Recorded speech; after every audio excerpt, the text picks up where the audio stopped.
This is Real Estate 360. I'm your host, Steve Vazza. I have the pleasure of welcoming Aaron Jodka today from Colliers International. Aaron is the Director of Research at Colliers. Welcome to the show, Aaron. Thank you very much. Appreciate being here. Well, we enjoy having you here. It's a pleasure to have you on the set. Aaron, you're the Director of Research over at Colliers. And you've got a significant background doing research. You've been around the Boston area for a long time.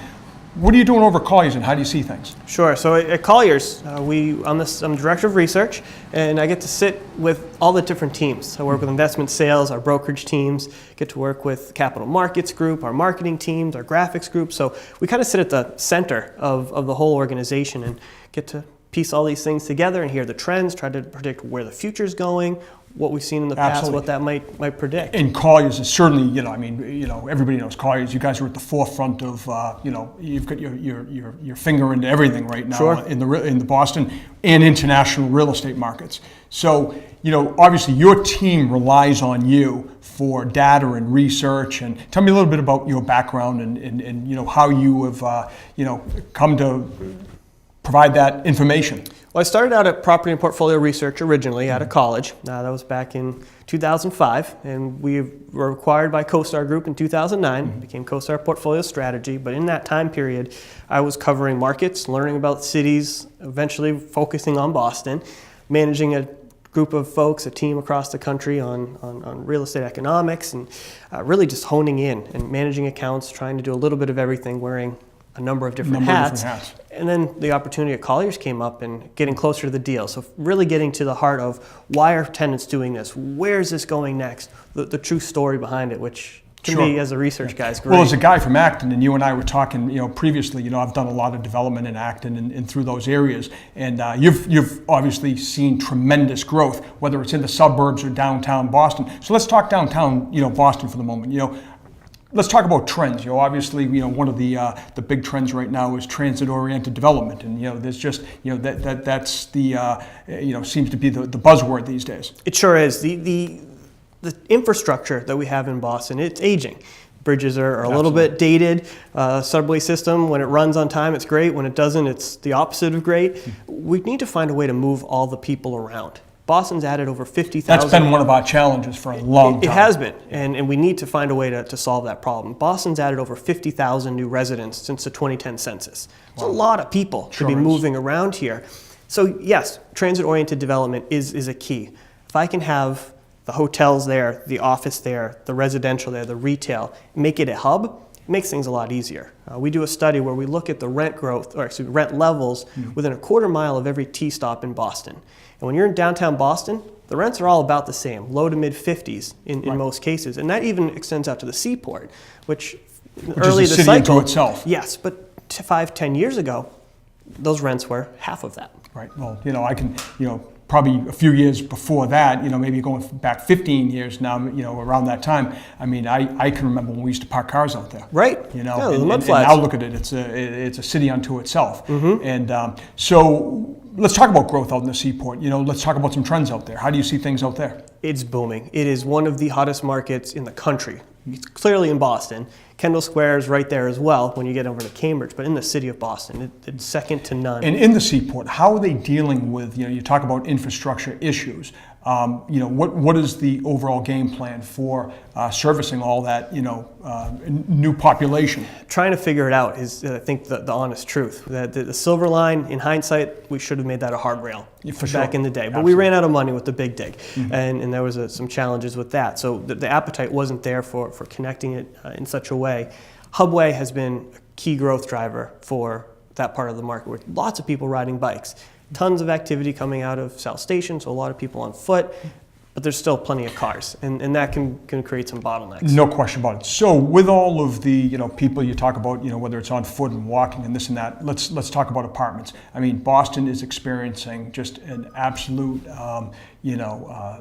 incredible growth in apartments. I mean, do you see any, is there room for further expansion, or do you see it being capped? I mean, what's your general impression? What's your data telling you in terms of the number of units that are being built versus absorption? Boston's been historically underhoused, at least the last It has. several decades. No question. When it comes to a luxury product, we really didn't have anything. And if you think back before this current real estate cycle, some of the nicest residential in the city of Boston were probably BU's dorms. Yeah, right? absolutely. So we've changed that now. We've added a lot of new luxury units, and they've leased up. They've done very well. We have international students from all across the world coming to Boston to learn, and a lot of them are staying here. We have world-class educational institutions, our hospital network, plus all the growth we have in the life science fields, technology. We're a magnet, and a lot of those jobs are very well compensated. They're highly paid, so folks can afford it. The big issue, though, is on the affordable housing, the workforce housing. So Absolutely. You're not a scientist who's making $150,000, $200,000 a year. You don't have a PhD. How do you stay in the city of Boston? And that's what we're struggling to figure that out because the cost of construction is so high.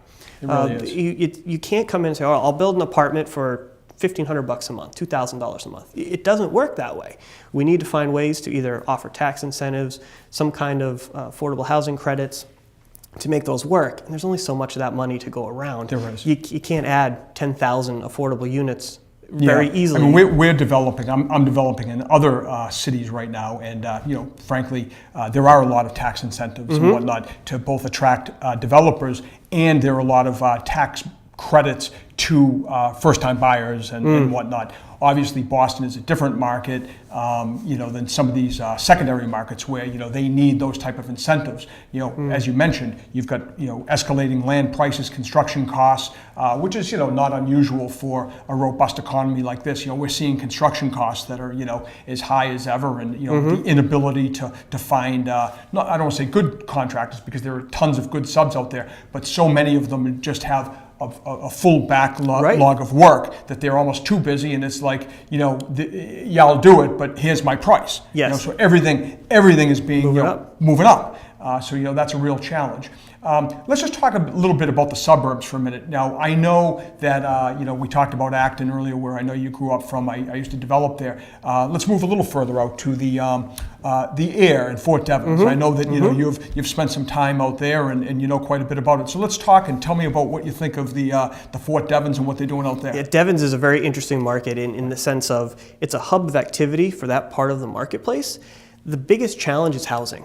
And they can't really add it because of the way that the Devens is structured. You need concurrent town meetings from Air, Shirley, and Harvard to all agree at the same time. It's hard. Yeah. But if they could figure out a way to get some housing on some of the old product there, all of a sudden that becomes even more of a magnet and more of a growth driver. Yeah. Did a study over the summer with ULI, the Urban Land Institute. They did a targeted program which out you're there. a member of, correct? Yes. Yeah. So it's a group of folks that come out and offer opinions and expertise on a challenge. Right. And there's so many natural opportunities with the marketplace, just getting folks to understand it and programming within the community itself. Absolutely. So in the suburban markets, I mean, obviously, we were talking a little bit about the downtown, urban. Where do you see the growth? Do you see it in the North Shore, the South Shore? Let's talk about some trends that you're seeing just outside of the greater Boston area. A lot of the growth is along I-90. So Mass Pike, 128 Market, Waltham, Lexington is growing quickly, especially on the life science front. That's been one of our areas of growth. Cambridge is so expensive, and there's really no availability. The market's essentially full. You need to find another place to have as a growth area, and Lexington's been doing pretty well with that. Well, Route 2 provides a natural, relief valve for all of that pressure that's coming out of the Cambridge market. It certainly does. It certainly does, and that's been an area of growth. When it gets outside of the market, we've seen some challenges with big blocks of space that have come on the market. So Bose put some sublease on the market at the beginning of the year. I knew that. Well, Astellas just grabbed that space. So they've filled 250,000 square feet out in Westboro. Wow. So great story at the end of the year. Canton, where Reebok's headquarters used to be, that's a new opportunity. And what will the future be? Yeah. And what do you see happening with the Reebok property? Well, I think it offers the opportunity to put in some potential retail, maybe some housing, make it a true destination, make it a place. And that's been the key. So areas such as the district in Burlington. It's placemaking. And what can you do to make the suburbs have sort of an urban feel and some of those amenities and conveniences out in the suburbs? Sorry to interrupt you. I think what they've done with the district up in Burlington is absolutely fantastic. It is. I mean, I think it's just an absolutely fantastic demonstration of, taking, some land and development and whatnot and really creating just a great lifestyle. Yes, and rebranding it and making it fresh and modern for what today's market is, as opposed to the old New England Executive Park. Just fundamentally changing the name gives it a different identity. The whole rebranding, that's the new trend. Taking something and give it a new life, new name, and as I said, give it a new life. It's very interesting how they've done that. So, if you were to pick a particular spot, let's talk about up on the just north of the city, what they're doing with the casino and whatnot.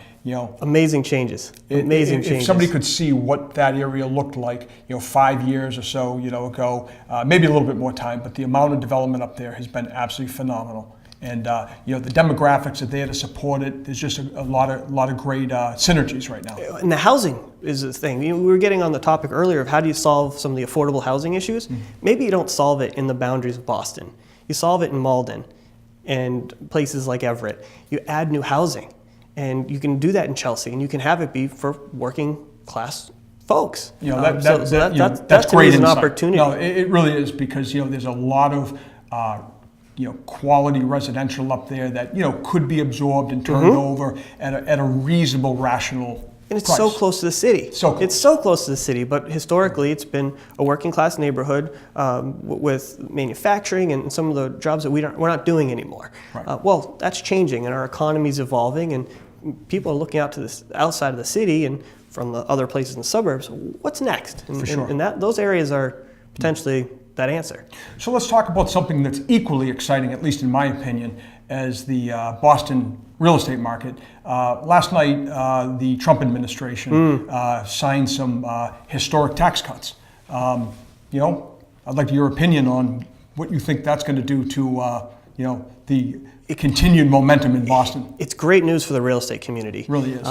Most groups are structured in such a way that they're an LLC. They're not a corporation in the sense of the money goes through to the sole proprietor, and those rates are coming down. It's a pass-through entity, and those rates are going to come down, which means that the tax rates for a real estate investor are going to be lower. Absolutely. Suggesting that real estate's an even better asset class than it has historically been. Interest rates are still low, capital is still widely available, fundamentals are moving in the right direction.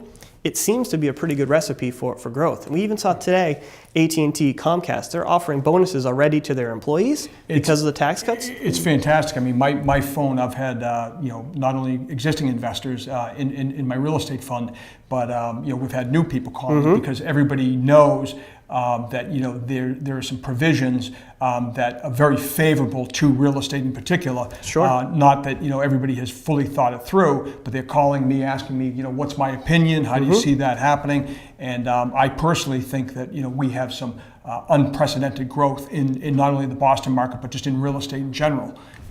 I was telling you before we started talking on the set that I just recently came back from South America, and in talking with people, whether it was in Santiago or Buenos Aires, they all just kind of light up when you tell them you're from Boston. They think of Miami, Boston, New York, Los Angeles, and anybody that I spoke with that knows something about real estate, even in these foreign capitals, right. they recognize Boston as one of the leading cities in the world for investment in real estate. I know, as you and I were talking, you see a lot of European capital coming into Boston right now. We are an international market. We are hands down a global city, and we see capital coming from all over the globe, whether it's from Asia, whether it's from Europe, Australia, Israel, all over the Middle East. We've seen roughly half of all transactions that have taken place in the Class A market this cycle have some form of foreign investment. That's incredible. And that's the stuff that you know about. Right. Well said. Exactly. Oftentimes there's foreign investment that's behind another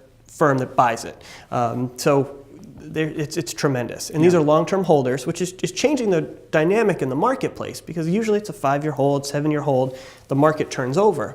Well, it's a long-term hold. It's healthy for everybody. And if you're a pension fund, you're Norges Bank, well, it's infinity. Yeah. I mean, someday you'll probably sell something. Sure. But there's no expectation that in 5 years those properties become available again. So that's changing the nature and perhaps some of the stability within our market. Well, you use the word stability, and I think that in my travels, that's one of the things that comes to mind when I think of foreign investors. We've always been the United States and certainly other countries in Europe and in other places. But the United States in particular, we've always sort of been a beacon of stability. And I think with some of the uncertainty in the world, a lot of foreign investors see the United States, and in particular some of the great cities that I mentioned, including Boston, as a safe harbor. And a lot of people, they come here, as you said, to study, to practice medicine, and they end up staying here. Yes. Okay, and more often than not, the money follows them. And they invest, and there's stability in these cities.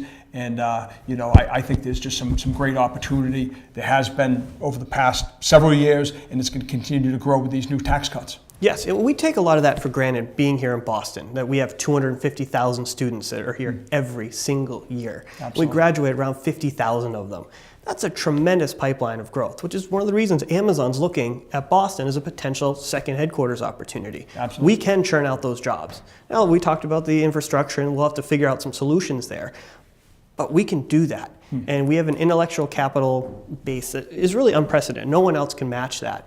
It's a tremendous market. It's a good problem. It is a great problem. It's a good problem. So let me ask you, Aaron, if somebody wants to contact you over at Colliers, you're the director of research, you've got a plethora of information at your fingertips.